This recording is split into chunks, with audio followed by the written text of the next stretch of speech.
Harusnya kalian intel itu. Koruptor, maling-maling. Beresin dulu institusi Polri. Jangan selalu ngawas-ngawasin rakyat kalian. Dari Polres, siapa Kapolresnya? Bilang sama Kapolresnya. Gak bener nih kerja-kerja kayak gini. Harusnya datang saja baik-baik. Diundang baik-baik, gak mau. Sekarang pura-pura tuli kalian semua di depan saya. Udah tinggal aja, kalau ada apa-apa gampang. Udah ada yang ngaku dari Polres nanti. Selanjutnya kalau ada keributan masih ada penjarahan wilayah daratan yang dulu kami sudah sampaikan saat audiensi di Komisi 2 DPR RI. Yang saat itu diterima oleh Ketua Komisi DPR RI, Komisi 2, Dede Yusuf yang mewakili. Juga sejumlah komisi dari berbagai fraksi. Yakni apa? Ada dulu 900 NIB nomor induk bidang yang hanya dimiliki oleh 3 orang dan kami punya indikasi kuat ini adalah operator menjadi hanya 11 meter, belum total. Dan ke ujung masih menyempit dan kecil menjadi aliran sungai kecil. Padahal ini adalah aliran yang besar yang mengarah ke muara laut dan ini merupakan aliran untuk kehidupan tambak-tambak di wilayah sini. Sengaja diuruk untuk mematikan petani tambak agar mereka mau tidak mau akhirnya menjual dengan murah tanah ini kepada PIK 2.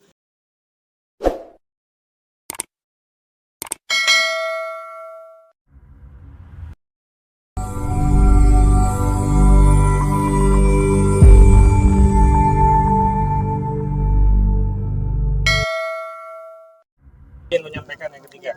Baik, bismillahirrahmanirrahim. Assalamualaikum warahmatullahi wabarakatuh. Waalaikumsalam. Meskipun sudah banyak capaian dalam konteks advokasi yang kita lakukan selama kurang lebih Pak Saidi tadi sampaikan 2 tahun begitu, namun masih ada PR-PR yang harus dituntaskan dan kita tentu saja ingin PR ini dituntaskan, jangan sampai ada kesan tebang pilih tebang. Yang pertama, soal yang memasang pagar laut. Sampai hari ini belum ada satupun orang yang ditangkap berkaitan dengan pertanggungjawaban terhadap pagar laut. Adapun Arsin, Kades Kohot dan Ujang Karta, juga 2 orang lainnya, itu dipidana dalam kasus korupsi laut, di mana mereka menyalahgunakan wewenangnya sebagai aparat desa menjual wilayah laut kepada perusahaan anak usahanya Aguan, anak usaha dari Agung Sedayu Group. Sementara yang dulu sudah sering kita sebut ada Eng Chun atau Gojali. Juga ada Ali Hanafi Lijaya. 2 orang ini yang tahu persis karena mereka operator lapangan dalam pemasangan pagar laut. Proyek-proyek pagar laut itu dilakukan 2 orang ini. Sampai hari ini belum ditangkap. Karena itu kepada aparat kepolisian, jangan ragu, jangan bermain mata, jangan pura-pura tidak tahu, apalagi malu-malu untuk menangkap Ali Hanafi Lijaya, juga Eng Chun. 2 orang ini harus ditangkap. Kalau tidak, berarti kami nyatakan kinerja kepolisian hanya main-main. Hanya menumbalkan Arsin, Kades Kohot, seolah-olah sudah ada proses hukum, seolah-olah sudah ada yang dipertanggungjawabkan. Yang kedua, dalam kasus korupsi laut, tidak adil kalau yang dihukum hanya Arsin. Kenapa? Arsin hanya operator lapangan.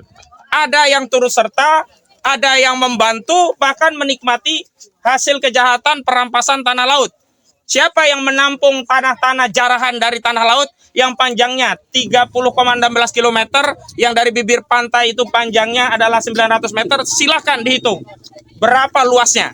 Itu adalah anak usaha Agung Sedayu Group. Ada 263 SHGB, yang pertama atas nama PT IAM, Intan Agung Makmur, yang kedua PT CIS, Cahaya Inti Sentosa.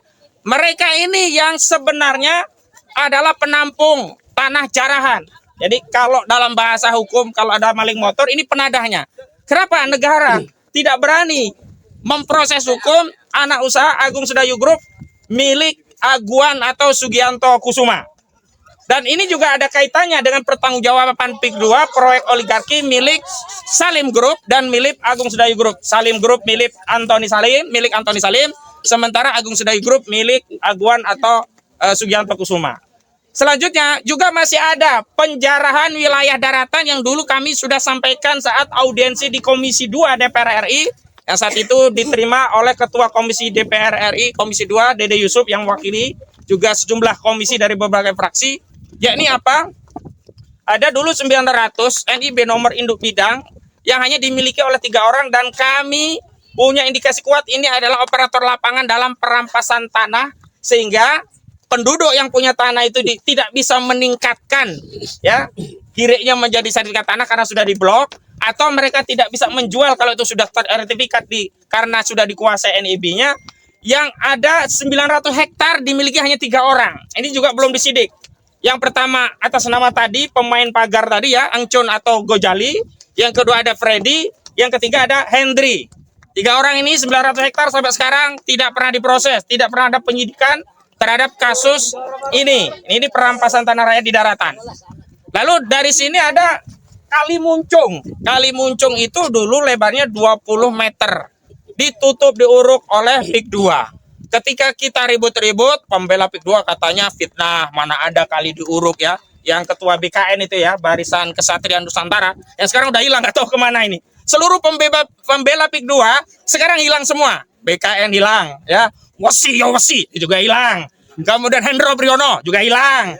Kemudian Joris Rawayai juga hilang. Joris siapa? Rawerai itu juga hilang. Bahkan dulu sempat turun ya preman itu siapa?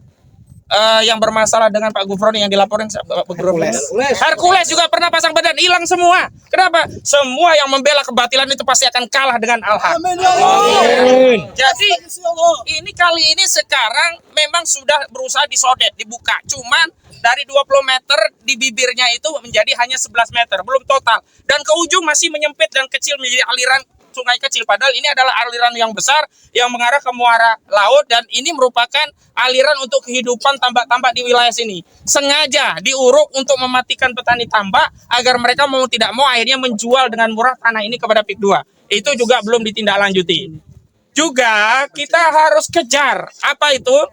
Sudah juga ramai sebenarnya PIK 2 ini juga merampas tanah negara yang dulu merupakan hasil eksekusi dari kasus BLBI atas nama Bank Pembangunan Asia, Lee Darmawan. 9, sekian hektar itu sekarang jadi kompleknya PIK 2. Karena itu Kejaksaan Agung, khususnya jam intelnya, ini kerjaannya harusnya Reda Mantovani. Dia harusnya mengusut bagaimana bisa barang sitaan Kejaksaan Agung yang harusnya dieksekusi menjadi tanah milik negara bisa jadi milik PIK 2 dan sekarang dibeli oleh masyarakat umum. Kasihan saya kepada orang-orang yang beli tanah atau beli properti di PIK 2. Mereka benar-benar beli dengan uang yang benar, tetapi mereka tidak tahu tanahnya itu dari tanah bermasalah. Kasihan orang-orang mau beli PIK 2 jadi sekarang mikir, aduh saya beli benar-benar tanah ini bagus nggak? Ternyata di antaranya ada tanah sitaan negara, Kejaksaan Agung. Jadi Reda Mantovani kerjaannya harusnya mengusut ini, bukan malah hadir di acara apa namanya itu CSR ya, Corporate Social Responsibility-nya punya PIK 2. Jadi Reda Mantovani itu tugasnya mengecek informasi intelijen berkaitan dengan negara.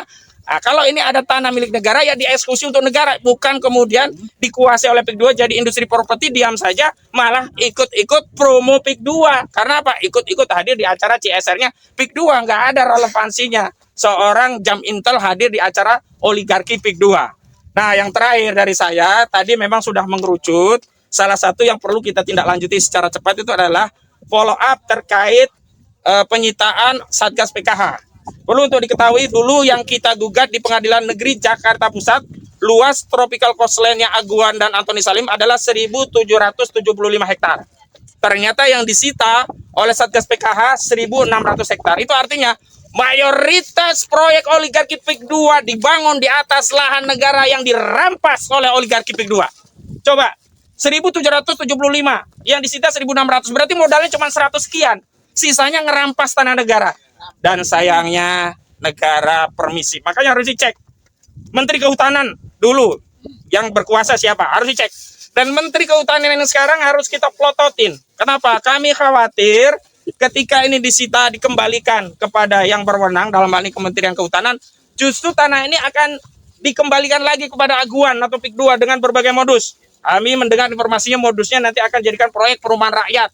Ya kalau kita tahu Menteri Perumahan Rakyat ya Marwara Sirait. Kita tahu juga Marwara Sirait itu kan menterinya Aguan. Sudahlah itu bukan Menteri Perumahan, menterinya Aguan. Bahasa praktisnya begitu. Kenapa? Karena Aguan nggak mau rugi bandar besar, sudah membebaskan tanah negara, pasti nyuap itu pejabat-pejabat negara. Nggak mungkin nggak ada yang disuap, pasti ada yang disuap.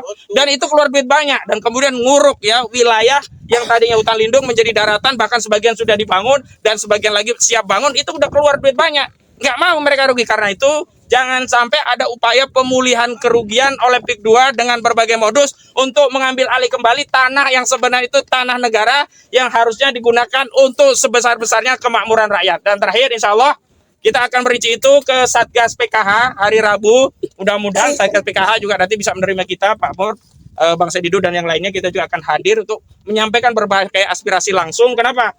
Jangan sampai kita hanya rame di sosial media, dikira kita tidak berani menyampaikan langsung. Kita ingin menyampaikan langsung, tapi setidaknya dalam konteks sosial media ini, di media ini, kita beri early warning kepada pejabat kita. Hei para pejabat, ini Indonesia merdeka. Karena itu jadilah pejabat yang merdeka. Karena itulah menjadi pejabat yang merdeka adalah menjadi pejabat yang tugasnya fokus tunduk melayani rakyat. Jangan lagi melayani oligarki, jangan melayani Aguan, jangan melayani Antoni Salim. Demikian, Assalamualaikum warahmatullahi wabarakatuh.